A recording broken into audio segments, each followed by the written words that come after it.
प्रणाम। एक विनती है आपसे। कहिए राजन। पिछले कई दिनों से मेरे स्वप्न में मेरे पिताश्री आ रहे हैं। मैंने ब्राह्मणों से भी इसका अर्थ पूछा तो उनका कहना था कि तुम्हारे पिताश्री को शांति नहीं मिली, उनके लिए पूजा करनी हो, यज्ञ संपन्न करना होगा।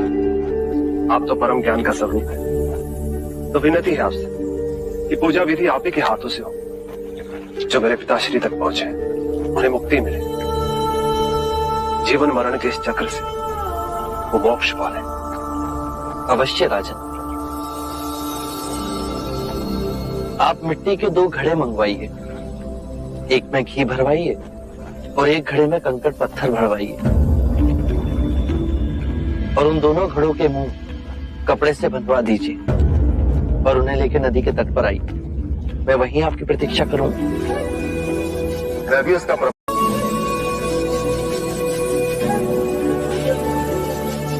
महाराज, अब आप इन दोनों घड़ों को पानी में डाल दीजिए।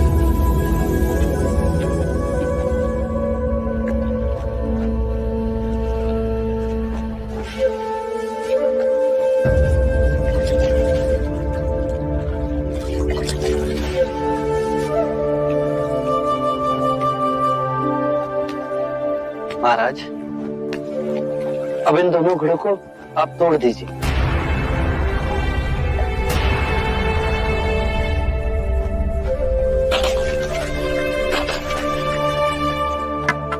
महाराज, अब आप ध्यान से देखिए, घी ऊपर और पानी पर तैरने लगा।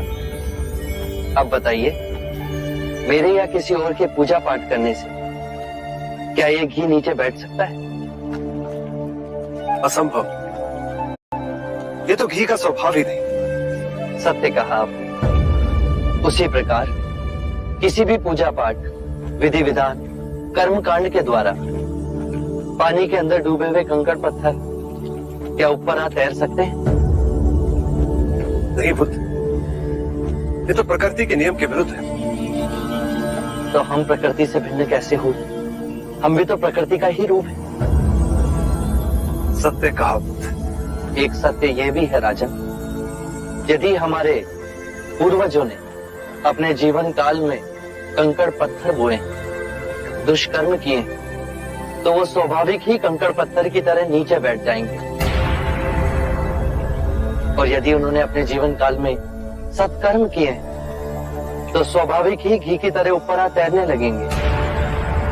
जो बोएंगे वही काटेंगे। परंतु इस शरीर रूपी जीवन काल में